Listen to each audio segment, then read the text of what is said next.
Good afternoon, good morning, hello everyone. Thanks for joining us for another Vendavo webcast. Welcome to Commercial Excellence Month Live.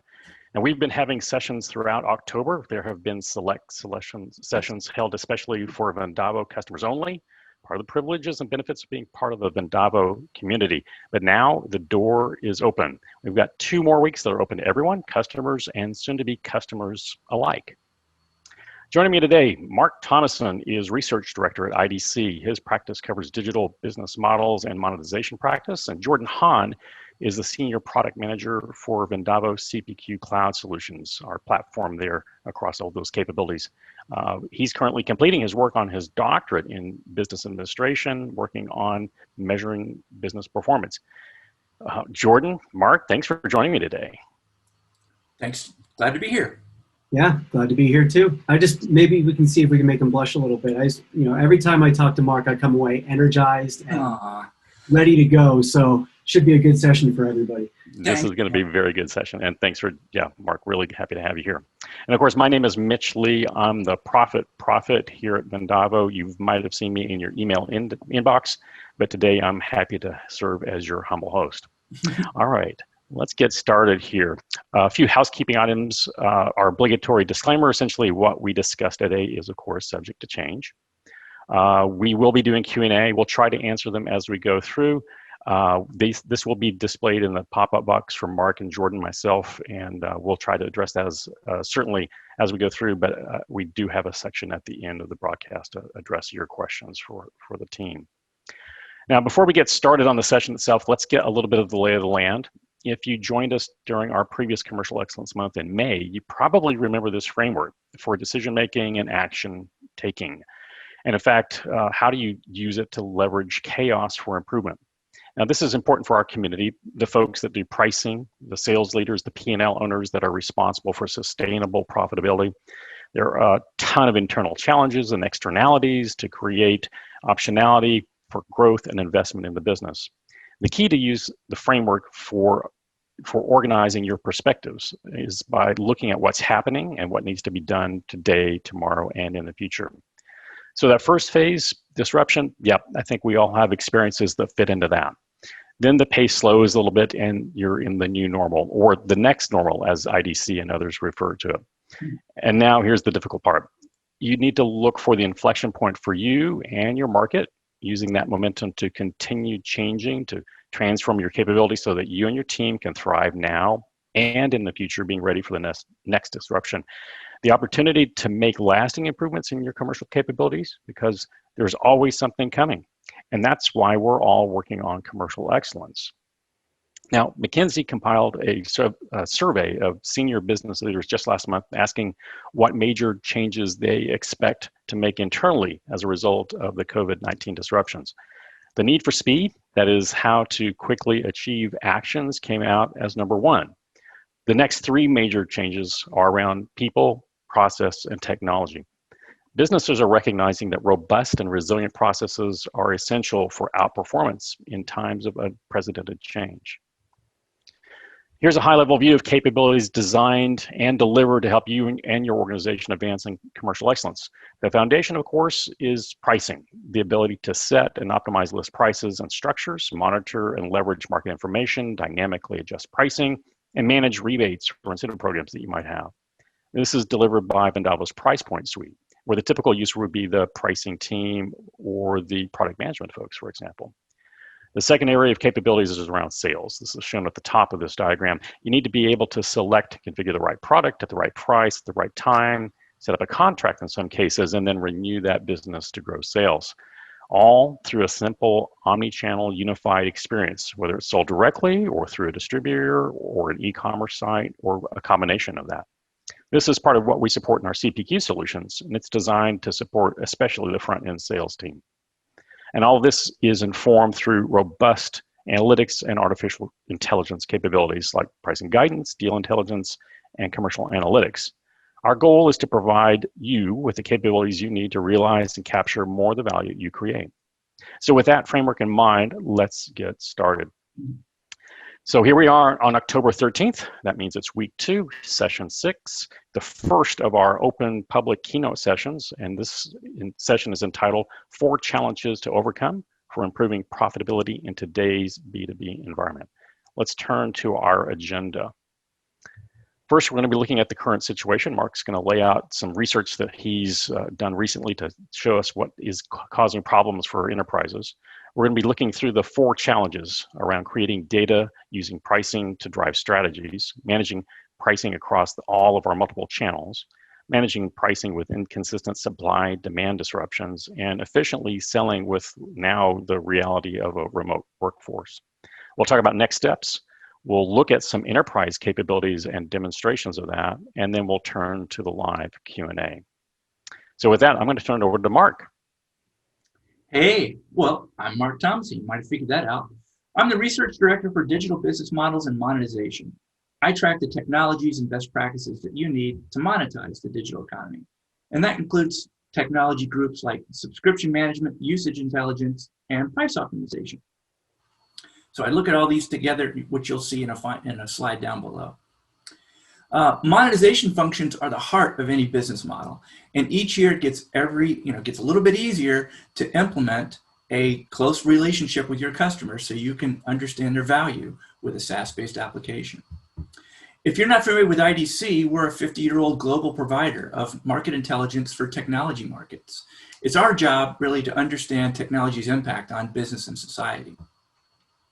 As for me, I've been in the technology industry for over 30 years, but somehow still not old. Must be all the bike riding. I've had roles in software development. That's where I started, product management, market intelligence, and I even did a crazy thing like start my own SaaS company. And pro tip, don't launch your company when Bear Stearns goes bankrupt. It's a bad correlation. I don't know. Anyway, so today I want to take you through the current business situation brought to you by the nasty little virus COVID, and then talk about 4 challenges that we hear customers working through. Mitch, next. You bet. Thank you. All right. So as you might have guessed, if we were all in a room, I'd be listening for chuckles and trying to see if you guys were agreeing to this. But we're going to be covering at the beginning how COVID has affected us as a world economy. And so next question, or next slide, please. All right. So this one, come on. Here we go. So at IDC, we do a survey. We've been doing these surveys every 2 weeks since the beginning of the pandemic. And we get 1,000, basically looking at 1,000 respondents each time. And we're asking them a lot of the same questions, but we keep on changing the question set to ask these niche ones. But one of the consistent ones is we keep on asking, where are they at in what we consider the 5 stages of recovery? So similar to what Mitch talked about that Vendavo has, we have these 5 defined states, and each time we ask the respondents, it's a worldwide survey, of where they are in their recovery. And so we define each one, and then we ask them to put it down. So what you're seeing here is actually a blend from a survey that we did in July to one that we most recently got back in October. And so you're seeing over time, left to right, you can see the business focus on, business focus goes across, an economic situation goes across near the bottom. And what we've seen so far is about 6% of the companies have moved from the beginning stages to the resiliency stage in the middle. That's a good sign, Mark. Yeah, it's a good sign. We're all moving over. And so if we go to the next slide, okay, so what we did is we took the same data. Now we're just looking at three industries in that survey. And so we have manufacturing, retail and wholesale, and then transportation, communication, utilities, and media. Kind of a grab bag there. So across all of them, we can see that most of them are still in the second one, the cost optimization area.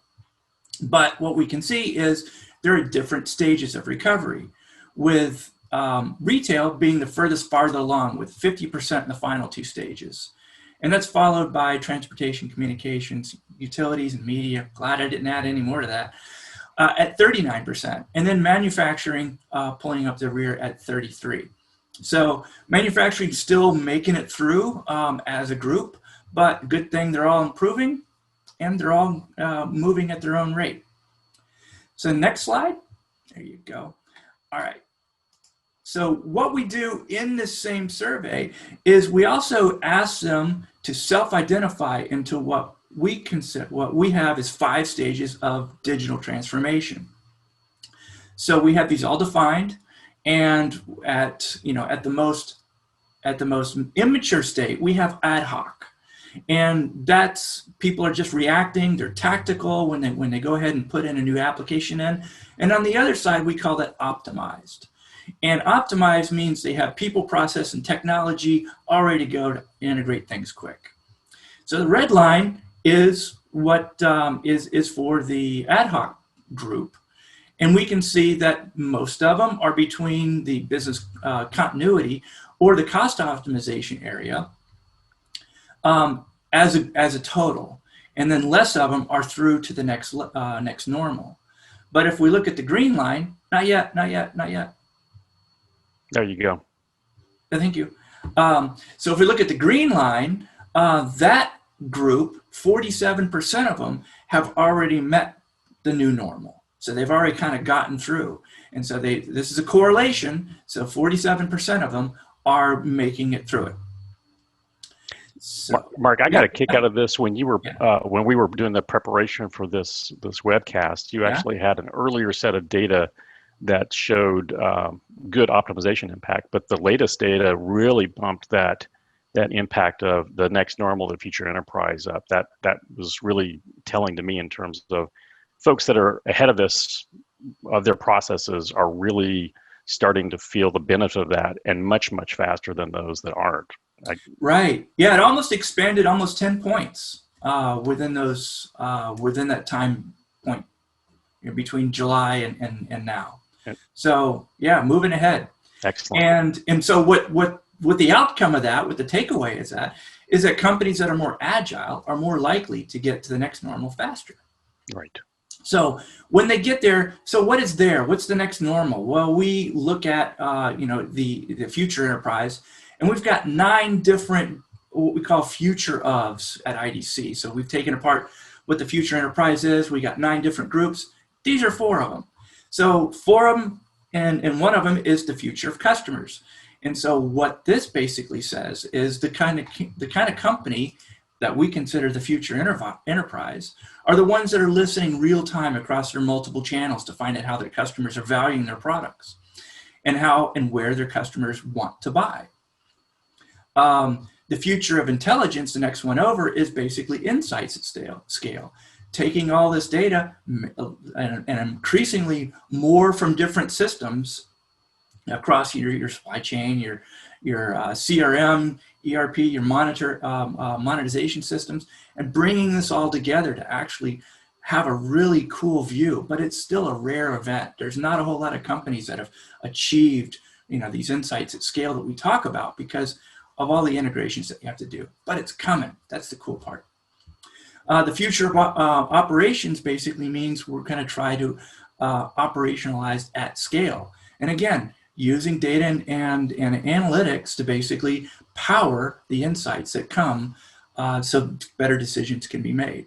And then finally, the future of work. COVID's really kicked that one in the rear to basically make it a whole lot easier for companies to do business from anywhere and make them more efficient.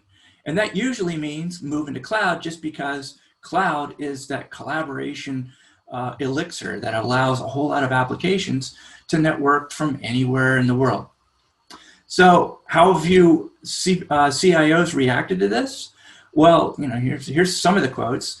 Some of these people have gone through these massive changes so quickly. And like the first one is, they've done one. They thought they were going to take 18 months, but they only did it in 3. And we hear this over and over again from different different clients that the amount of work that they've done this year, because they had to operationalize during a COVID. They had to basically do business during COVID. So they had to figure all this out fast and make it work. Next slide. Absolutely. I was just reading, there was an interview of the CEO of Airbnb, obviously very, very customer focused, but based on his investments that he had been making over time, he said, I never thought I would have to make 10 years of decisions in 10 weeks, but he had the infrastructure in order to be able to do it. Yeah, that's another good quote. And so what this means is like 42% of the respondents said they're going to invest in technology to close the gap in their digital transformation plans and what they need to do tomorrow because they know what the next normal might be. And as you might have guessed, some organizations' reaction to COVID resulted in quick fixes that weren't compliant with privacy or security policies. So those things are going to have to be remediated along the way, but we're getting it all done. Next slide. All right, so how will this change organization? So one of the questions we ask is, how will this permanently change your organization when it's all over? And so I've highlighted 3 in this case. And the top one is basically, we're going to have to change how we do business, how we do our operating models to get more agile. And while COVID is restricting travel now, many are finding new ways, just like this webinar today, to do business in this closed down world. So we're getting better at self-service, we're getting better at digital commerce channels really quickly. And then finally, companies want to build in resilience into their model by bringing on other products that will help you manage these new channels. And what's this going to mean? Well, when we ask the respondents how much are they planning on spending this year in IT versus next year, we see a nice little story for next year. So 25% of them say that they're going to be spending more than they expected in IT spending for next year. So this is kind of like the time where you want to think about what you want to do as pricing professionals and how you want to upgrade or change your order to revenue situation and get it into some of these DX plans that they're going to be doing, along with this new money or this new focus on doing business more like the future enterprise way. So get your business plan together. All right, next. So what I thought we would do here, Mark, is take a quick poll of everyone on the webinar here. We talked about the 4 challenges in the agenda, but here's a poll. If we can go ahead and put that up, which of these 4 challenges apply to your situation? Now pick more than one. Create data-driven strategies around pricing data to achieve better profitability, obviously. Manage and administrate your pricing across channels. Manage pricing with the variations in your supply and demand and overall market impact. And then how do you enable your sales force to be able to be even more effective and efficient remotely? So if you'll go ahead and lock in those answers, we'll take a look at the results, let that compile back and come back and see what we have here. So a lot of people wanting to use that to drive pricing data. Absolutely, that makes a lot of sense. A lot of profitability there, right? And then, of course, the managing pricing across channels, very pervasive. Managing pricing across supply and demand, that's today. And efficient selling, okay, not way high up there, but certainly not falling off the cliff. So thanks everyone for that input. And with that, let's go back to challenge 1. Mark? All right. Okay, so challenge 1 is how can businesses, and I've got a jumble of screens on here because what I also do is I look at the ERP vendors and I cover some of those applications too. And what I see is there's a lot of good dashboards out there that these products are making to let you know how your business is doing. So they got, on big picture stuff. And then there's a bunch of BI dashboards that are out there that can be made to really focus on anything that's important in the company. But the ones that are out of the box are more big picture. And then, of course, you've got your own spreadsheets and stuff to understand what's going on today, with how you're managing your own little area. But most of these, like I said, are focused on the big picture, but few aggregate the insights from each individual customer so you can understand their willingness to pay and what's going on with their margin erosion, whether it's from a product point of view or a customer point of view or a customer segment point of view. That stuff's really not that visible in the existing applications that a lot of companies are buying. So wouldn't it be great to have a real-time view to see, so you could see in the future? So one of the things that I talked to a few companies doing, and what they're doing is they're basically using pricing products within a strategic setting at their company. And so one was a really large commodities company. You've used their products before, but they have a whole bunch of business units. And when they bring them together to talk about what's going to change in the organization, because either changing supply or demand or competitor changes or whatever, they can scenario-wise this stuff.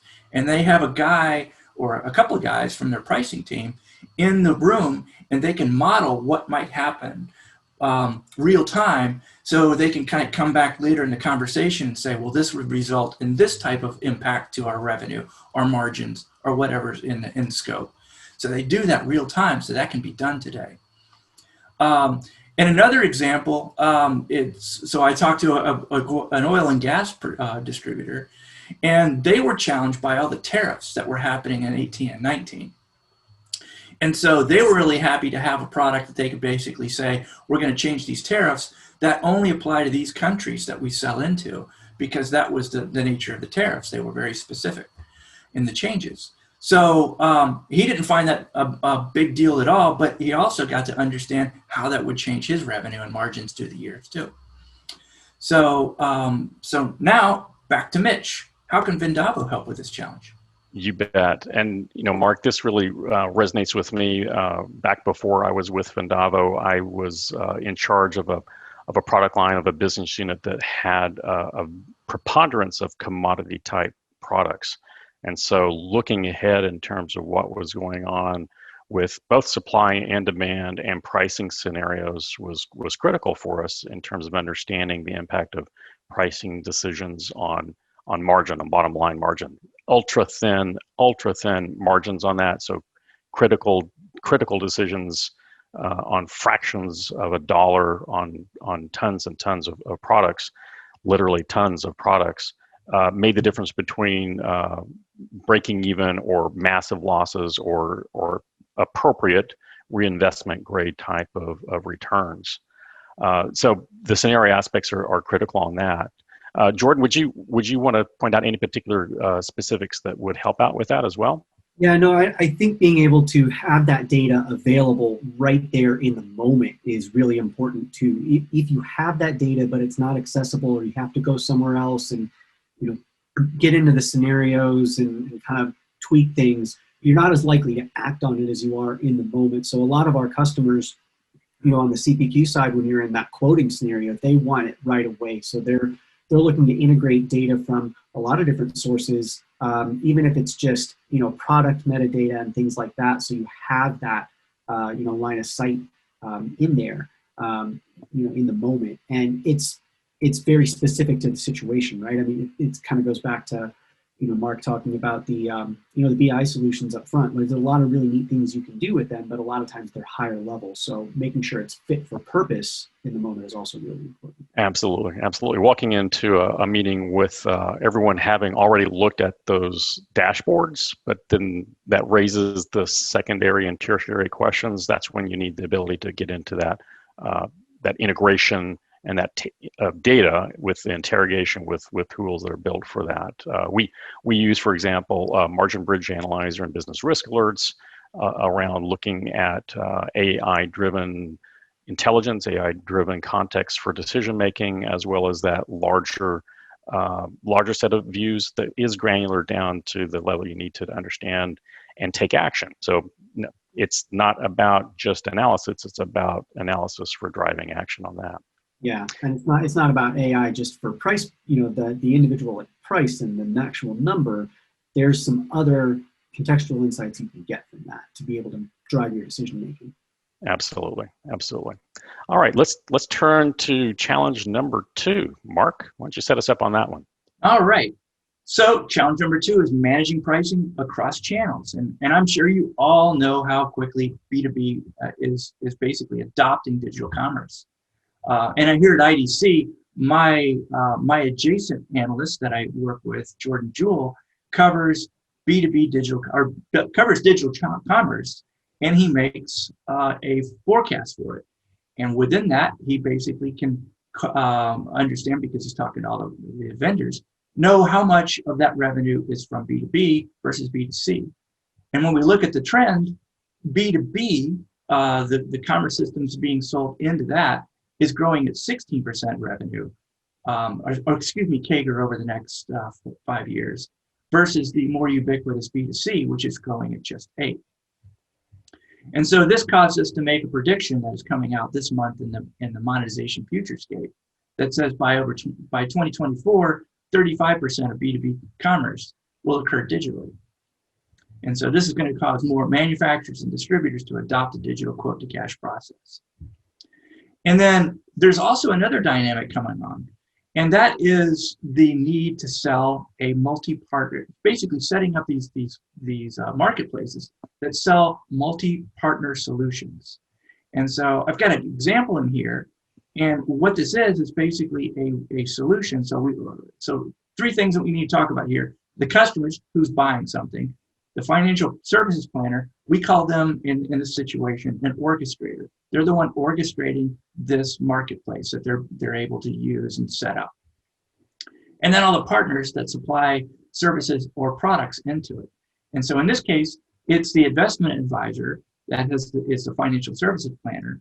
And they've onboarded loans and banking and investment vehicles from other companies, so they can seamlessly offer them to their customer over a digital channel and have it be more automated, so they get automatically.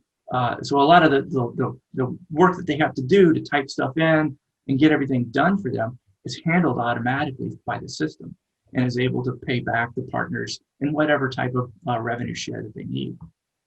And so that's just one, but if you can look at, there's other examples of this around, and they're not, they're kind of odd. They're kind of like popping up all over the place. So First Energy is a energy provider up in the Ohio area. And what they've done is they noticed that all of their customers, when they have an issue with their light switch, they've been calling them up and saying, hey, could you come fix my light switch? But they don't do that. They handle the electricity to the house. So what they've done is they've set up a marketplace with electricians, AC people, plumbers, everything that the homeowner can need. So when the homeowner comes up to them looking for something, they see this nice ecosystem of products that they can use. So it's like an adjacent thing. And the type of companies that do this are the ones that have a lot of gravity. There's a lot of customers coming to them for the big picture, for the main, for the bigger thing. And so they want to be able to sell those products to those customers in the way that they want, when they want them. So Mitch, what can Vendavo do? Yeah, Mark, this is a perfect example of why commercial excellence being across all your processes is critical. You don't want to have a solution that focuses just on a single component or a single, for example, overemphasis on an e-commerce portal. That is not your only way to market. Very few companies rely on that. Very few B2B companies rely on that in terms of having that relationship with the customer. Absolutely necessary to have, but you have multiple channels. With the work that I mentioned before, where I was at previously, co-producers, distributors, working with customers across direct channels, online portals, you have to make sure that stays integrated. So Jordan, I think you have a couple of specific points that you would want to make here, right? Yeah, I think you kind of started to bring it up, Mitch, right? It's commercial excellence and commercial strategy. Those are deliberate terms. It's more than just pricing or price optimization, because there's various dimensions that you need to bring in, and that's your sales execution, that's your customer experience, and I think that's where a lot of people are bringing in that B2C sort of theme and that better customer experience that they're looking for. And it's not just your customers, like you said, it's your co-producers, it's your customers' customers. There's some concepts emerging in the research out there on B2B2C, or, in a lot of cases, B2B2B even. You say co-producers, it reminds me of some of our customers in, the crop nutrient space, where their business is doing just fine. People need to grow food. The seasons are the seasons, and, people got to eat. But they're being impacted by tangential industries and, disruptions to their distribution chains, maybe 2 or 3 steps down the road. So they just need to be aware of all those things and try to help those, folks in their chain out as best they can. So, it's more than just managing across your channels and getting pricing out there. You want to make it accessible, you want to make it relevant, and you want to have that experience kind of map to what those needs are. So you need to have, it's kind of like what I think Nissan's got one of those cars, right, that supposedly looks 2 cars ahead of you to try to prevent the accident now. You want to think that far ahead, because you don't want to just optimize one level in and then, challenge your value chain by not thinking, more holistically. Absolutely. That I like that 2 cars ahead view. That's exactly the kind of thinking around new business models. How do you better understand what your customers do, how they create value? How does what you provide to them help them provide value onwards to their value chain? And with integration, with sophisticated services that make sure that you got the right product at the right time, the administrative aspects of that are in line, so that you can now develop that better understanding of what's going on with your business, what's going on with your customer's business, what's going on in the market, to bring that comprehensive set of offerings. Partnership is probably the easiest way to say it. Partnership to go forward in the business going forward. Okay, let's turn now to challenge number 3. Mark, this is around pricing when there's a lot of variation in the market. Yeah, so you've seen this slide before, but now I'm going to highlight some things that are more pertinent to this challenge. So that includes, of course, we're going to need to diversify our supply chains. But when you do that, then you have another supplier, or you have more suppliers, and then you have a changing cost. So you have to get on top of that too.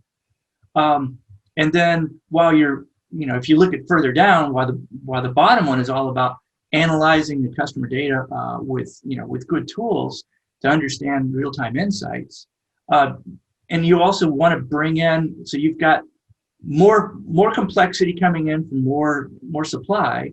You've got the need to understand this and look at all this data to understand where your risks are, but certainly where your margins and price are. And then remember, the last one we were talking about is basically getting better at selling where your customers want to buy. So you got all this extra complexity coming in, and what that translates into is you've got even more variability, at a country level, changing the prices that you also have to manage to also. Every country has its own story when reacting to the pandemic, and its ability to produce and to actually consume that demand. And so to meet this challenge, you'll either need a small army of ninja-level spreadsheet jockeys, or let a robot do the task. And a robot, in this case, is centralized price management, which could be wired up with data feeds from internal systems like ERP and supply chain, as well as external data systems that pull in data about your competitors, commodity pricing, currency changes, all to simplify this complexity so you get it all next to each other, so you as a user or a human can make that decision, or you can have that feed an algorithm and make that more dynamically. And so this integration can be fairly simple with companies, but also could be very challenging. And there was a large oil and gas company, another one over in Europe, that had business, they dealt in like over 100 countries. And each one of those countries had their own ERP system that they had to get the data from. So what they found is they had to send out a team before the implementation of the pricing product to be able to take care of the integration problems before the pricing people came to do that integration. So it was one of those things where they had to sequence it right to make it happen. So they found this out late. So it's one of those things where you want to rely on good services people and certainly figure out what you're going to be fighting before you walk in there and start doing this implementation. So you need good people too. So Mitch, how can Vendavo help? Sure. Yeah. This is life, right? Variations in supply and demand. You go deeper into this, that can be variations in costing, certainly variations in willingness to pay. It's really all about having integrated systems. That the technical aspects of that, for sure. You want to be tracking what's going on internally, so you know what's happening with your capabilities and what insights you have immediately on hand. But where you can and where it makes sense to bring in that third-party insight. And with that integrated data, with that constant ingestion, you can now have insights on a coordinated, consistent basis. And that informs, yes, your pricing with context in terms of what's going on and why you might make some adjustments. But it's critical in terms of that explanation that's always necessary. When your sales folks eventually and inevitably get that call from customers saying what's going on, they can give them the context and feel confident in that discussion as they have that discussion, and make sure that they move forward with profitability. So Jordan, anything that you would want to add to that in terms of what ifing and scenarios, perhaps? Yeah, I mean, everybody wants to be able to lean on, those scenarios, and bringing that data in, like we were talking about on the last challenge of, having that available to you in the moment can be really powerful. But it's also kind of good to recognize that there is volatility right now, and especially in B2B, there's often a lot less data, or there's many fewer transactions because they're much bigger transactions. So being able to understand the data that you're working with and what it means to inform your sales teams and kind of coach them around that and how to react to that puts you in the best position to actually use those insights in your processes. So you're not going to automate everything. And it's okay to recognize that, and it's okay to bring in some of that intuition. And the research, supports that. But you want to be deliberate about where that is. That's kind of our approach to it, even in tandem with a lot of the AI, PhD type researchers that we work with, is that it's designed for humans and machines to work together. It's that centaur approach to Gary Kasparov, right? The human plus the computer is more powerful than human or the computer, and that's especially true in really volatile times like this. Absolutely. A lot of algorithms are falling over in today's environment because there's no data, no similar situations that they can pull on to extrapolate on. So this is where the human being informed by, let's play with some scenarios, let's do some what ifing, helps build up that human agility to make decisions based on best knowledge of best experiences over time, while you are slowly building up some pattern of behaviors that you can then leverage for the future. Yeah. I think Mark brings up a good point too, though. It kind of goes all the way back to number one, and even before you do any of these, is you got to have some good data in there and understand the messes and the systems you're going to be walking into. So if we go all the way back and some of that IDC data saying that IT spending is going to jump up next year, and if you've got all these ideas for what you're going to do, think about what do you want those investments to do, and where they're going to be getting the data from. So you've got the right information to work from. Right.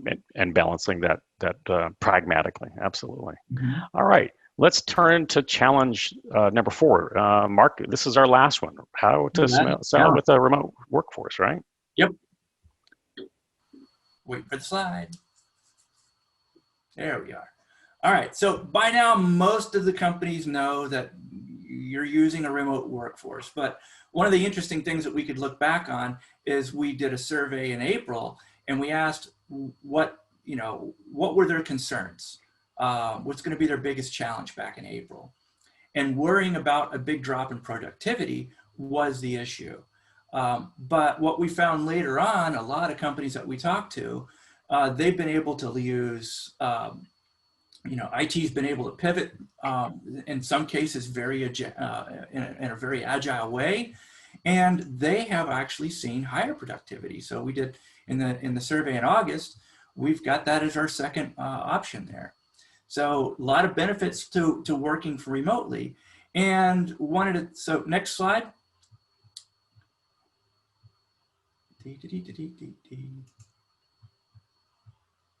Not changed yet. It's up now. Oh, Zoom. Zoom's got okay, there it goes. There you go. All right, doesn't make me feel good. So anyway, one of the things we also ask is what do they see as their employees' primary working place changing from pre-COVID times, as you can see on the left, to post-vaccine times. And you can see that right now we've got like a whole bunch more people, almost 50% of people working from home, but that's going to go back, and they're going to, 2/3 are going to stay or go back to a facility after the vaccine happens. So this will still carry forward. There's still going to be a much larger remote workforce, but it's still going to be under 25% if this is a good indication of change. So how do you handle this? How do you help your remote workforce? Well, a lot of companies have been bringing on a lot of cloud tools, like I talked to you about before. So they've been advancing their digital transformation, moving more to the cloud faster. One of the great things about cloud is the collaboration. So collaboration with suppliers and other people that are out and staying at home, it works a whole lot better. And so what we can see here is CPQ is one of the products that we look at. And so we took this from a large survey, but we still had 420, the in on it is 424 manufacturing respondents. And 32% of them purchased a new cloud CPQ product in the last 12 months. That's a lot. I mean, that was the top. And then another 19% expect to move to cloud in the next 24 months. So this was taken during the pandemic. So this survey went out in May. So that's what the current picture is. And next. Well, hopefully it's updated for you, but it's working out for me. Yeah, Zoom has me wigged out right now. So anyway, what you're seeing here is basically the monetization ecosystem. And I've got the end customer on the left, and you might do business with them for partner, direct, or omnichannel. And on the right is where vendor income ends up. And so what I consider as a bunch of opportunity capture applications like e-commerce, CRM, and guided selling, there's price optimization products in companies out there that have good price optimization management, but they also use that to fuel their CPQ price guidance, and they're even doing recommendations on that now too. And last year, well, I guess it was the end of 18, the beginning of 19, we did a MarketScape, and we found Vendavo to be a leader in the MarketScape for price optimization and management. So good vendor there. So Mitch, what can you do here? Yeah, Mark, and we were really excited to be included and do very well. We think that reflects well in terms of our ability to help our customers span that gap, frankly, between their CRMs and their ERPs, that gap that we call between that space for commercial excellence. How do we help folks get that? We're very happy to show that up effectively. This is really around sales efficiently in this point here, right? So something that we have all had experience with, these integration aspects. How well can your salespeople execute their workflow? Are they having to jump around between apps? Are they having to dig up things in emails, opening up somebody else's spreadsheets to find out things? Those are not value add capabilities, value add activities. So that trend has been there for a long time to advance digitalization, to advance the efficiency and the effectiveness, frankly, of the workforce. And now with the pandemic, we've really just accelerated it. This was something that was coming. Now it's here. Your little cartoon at the beginning with the wrecking ball, that is through the wall already. Absolutely. I think I had seen something similar. I mean, it was probably a few months ago at this point, because we're pretty deep into it now, but It was a poll about what the biggest most effective change manager was at your company, and COVID-19 was like way above everybody else. Yeah. But it's really nice to see too, though, that some of those perceptions have been dispelled by this. Now that we've been forced into it and testing some of those assumptions, it's kind of neat to see the IBC data of productivity has not taken a dip. From those of us who are still able to work and have the business going, the being remote has not changed that. And I think some of us probably knew that or had that implicit reality before, but some of that's getting proven out in these times. Yeah, and Mark, in your data that you showed in terms of folks having already or soon to purchase CPQ, I think is a perfect reflection of that. People are realizing, B2B sellers are realizing that the disaggregation of that workflow for the sales folks is really slowing them down, and it's not just about efficiency. This is about delivering more dollars to the top line and the bottom line with the resource that you have available. So we really believe strongly that CPQ is a key component in that commercial excellence step. In fact, what I'd like to do now is, we talked about these challenges. What I'd like to do a little bit now is give Jordan a little bit of time to talk about enterprise capabilities for improving profitability, in fact, with the demo. So Jordan, over to you. Yeah, and hopefully everything plays nice here. Okay, so we've got our screen doing. So what I'll do is I'll quickly create a quote in Vendavo CPQ Cloud. That's not just because I'm the product manager for the solution set, but it's actually a really good way to see a lot of these things in action. So keep in mind that these concepts and solutions should also be feeding your ERP systems or ordering or quoting or what have you. You need to have that sales execution considered. So when I create a quote, right away we can see that second challenge of dealing with pricing across channels come in. In this case, within CPQ, we're selecting different teams. This could also apply to regions, business units, but in this case, the teams and the price lists and the customers I have access to are all driven by my role, team, and even user permission. So cloud solutions make it a lot easier to get that right information in the moment and seamlessly. So now we get into a catalog. This is where we'll start to see that first point of not only creating data-driven strategies, but following up on that and executing based on those strategies. So here in this catalog, we've got dynamic list pricing, and that is coming from Vendavo Price Point. We also have stretch and target pricing, which is AI-optimized list pricing for this customer segment, and that's based on trends, business rules, and other factors that are at play. So we also see this thing called product risk.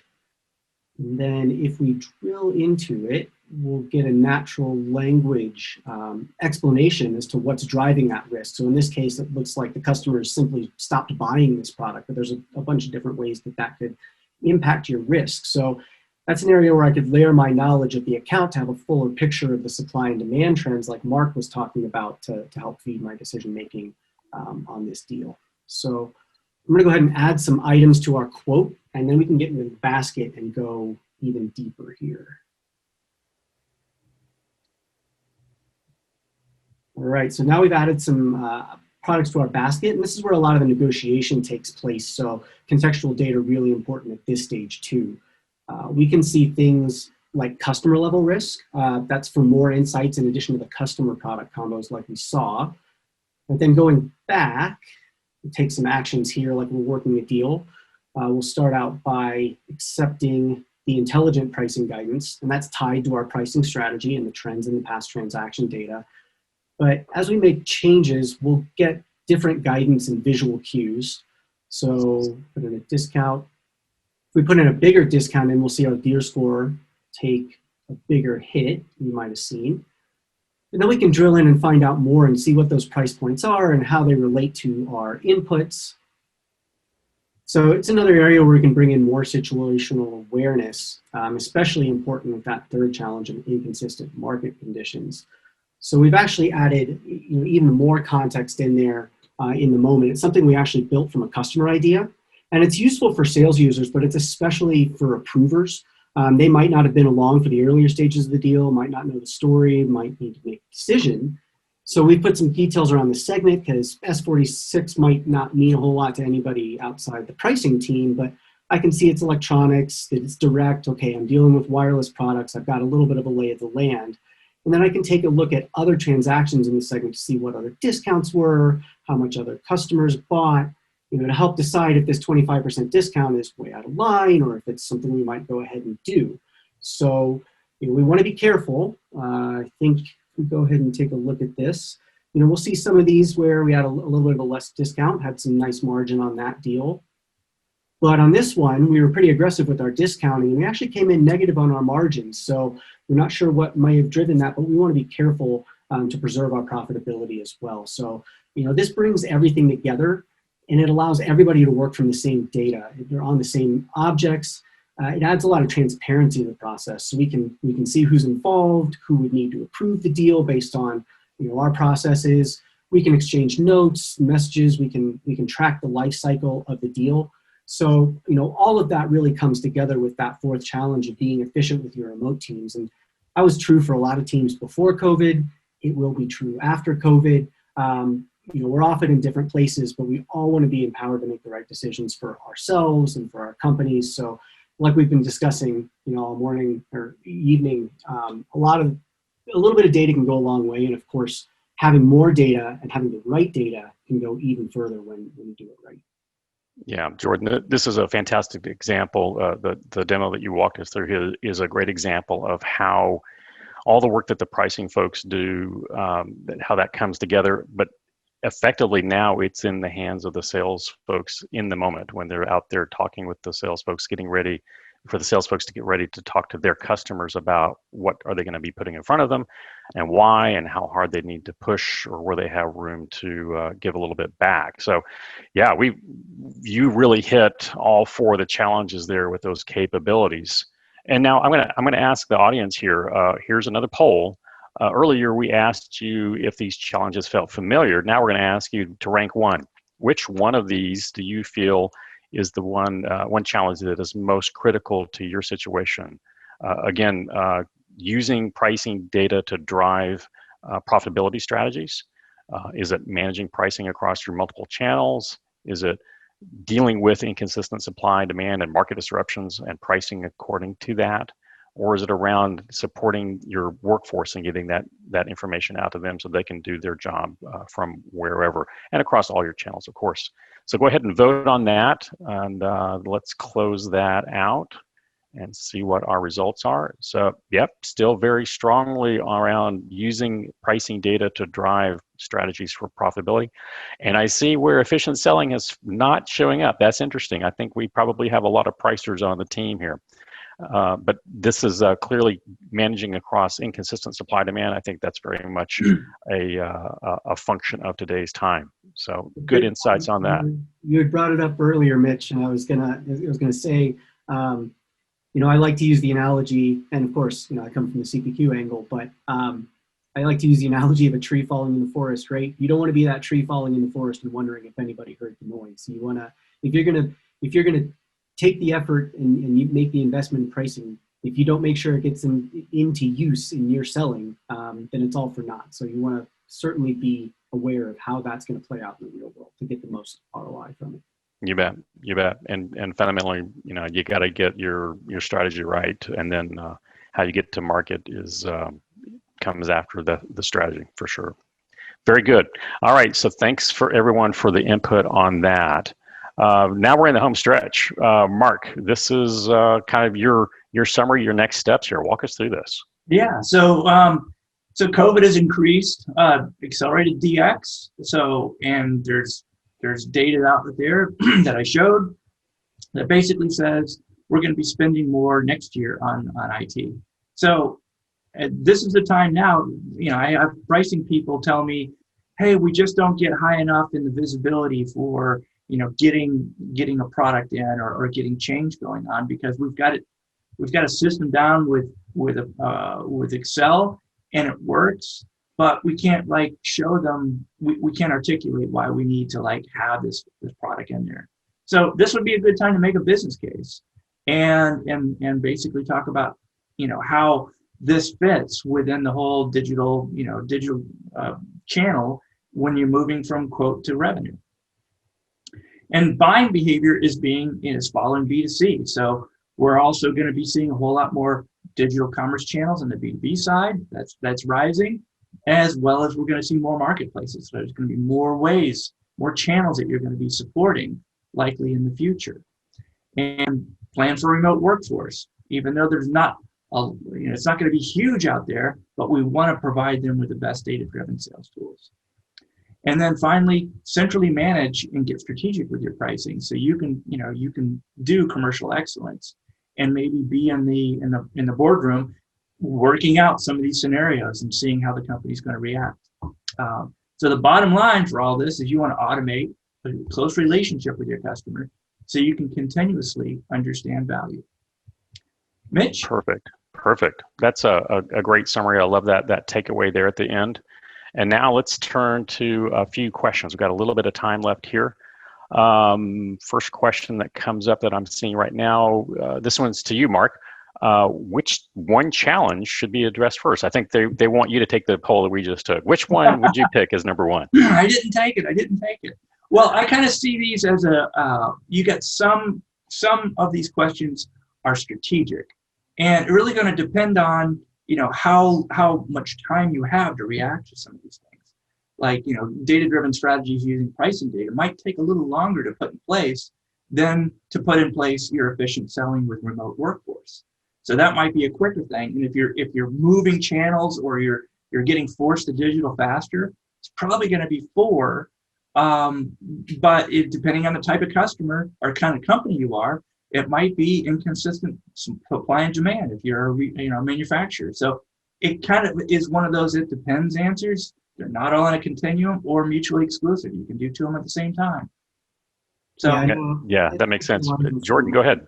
Yeah, the lines of some of the research I've done even too. I think, Mark hinted at it that it's not necessarily which one of these you do first, but it's okay to have your situation in there. And I think, the B2C example, being able to contextualize that and understand what it means for your B2B is, yes, learn from best practices that are out there, but it's okay to recognize your own, nuances and situation as well.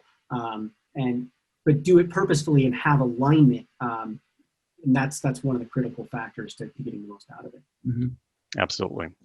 Next question coming in, again to you, Mark. They're referencing that tagline on the slide previous. What does it mean to understand value for the customer? Examples, please. Sure. So value can go both ways, or it should go both ways.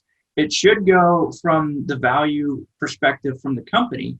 How do you value the customers? And that's really understanding, their willingness to pay, their uptake on your products or the usage of your products. Any kind of, if you're in a support situation, how many callbacks do you get? What type of failure rates do you get? So bringing that stuff all together is to understand the value of that customer, how they're doing with it. Are they seeing edges in your products that you need to address, so you can kind of like understand their needs? And if your company has moved to a subscription business model or some sort of recurring revenue, then you really want to be focused on how happy they are with you, because they might be able to terminate that relationship when they, depending on your situation at different times. So you want to make sure that customer's happy so you continue that relationship and get that recurring revenue. You need to earn that recurring revenue. And on the customer side, you want to understand, are they happy with you? So the NPS score is kind of like the old standard, but now there's other ways that you can understand how happy they are with your company by listening over these channels. And so it's really two-sided. You kind of like want to look at it from both sides to make sure that you guys are answering each other's needs, because it's not just one-sided. Yeah, and it all runs through pricing. It's not just about grabbing margins. It's actually part of the customer experience. Yeah. Oh, yeah. Yeah. The whole thing, from delivery to the use of it or whatever it is that we're selling. Yeah, you got to look at it all. Absolutely, and dragging that through the value of the B to B to C discussion, when we talked about looking 2 cars ahead.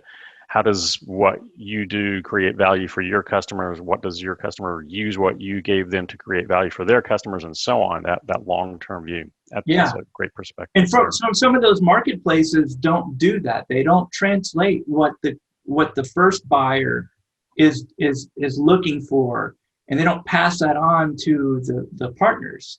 So if you're a company that is going to work with an orchestrator as part of their marketplace, make sure that you are going to get a feed of data. You know what you're going to get from that marketplace. You want to understand that customer as much as possible. And so you want to have access to that too. So that would be a negotiation thing.